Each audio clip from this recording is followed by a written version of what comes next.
வணக்கம் நண்பர்களே. இன்றைய திருக்கோயில் திருச்செங்கோடு, நாமக்கல் மாவட்டம், அருள்மிகு ஸ்ரீ செங்கோட்டு வேலவர் ஸ்ரீ அர்த்தநாரீஸ்வரர் திருக்கோயில். பொதுவாக பிற ஆலயங்களில் முருகப்பெருமானின் கையில் இருக்கும் வேலும் சேவற்கொடியும் தனியாக செய்யப்பட்டு பக்கத்தில் வைக்கப்பட்டிருக்கும்.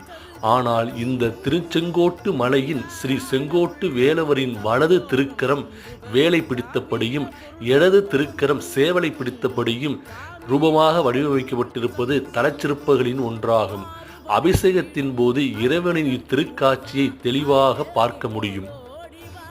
இத்திருக்கோயில் பக்தர்களுக்கு முருகப்பெருமாள் யாமருக்க பயமேன் என கூறி அருள் புரிந்த திருக்கோயில். முருகப்பெருமானுக்கு உகந்த அத்தனை விழாக்களும் மிக சிறப்பாக கொண்டாடப்படும் இத்திருத்தலத்தின் இறைவனை தரிசனம் காண எந்நாளும் நன்னாளே. ஓம் ஸ்ரீ திருச்செங்கோட்டு வேலவனுக்கு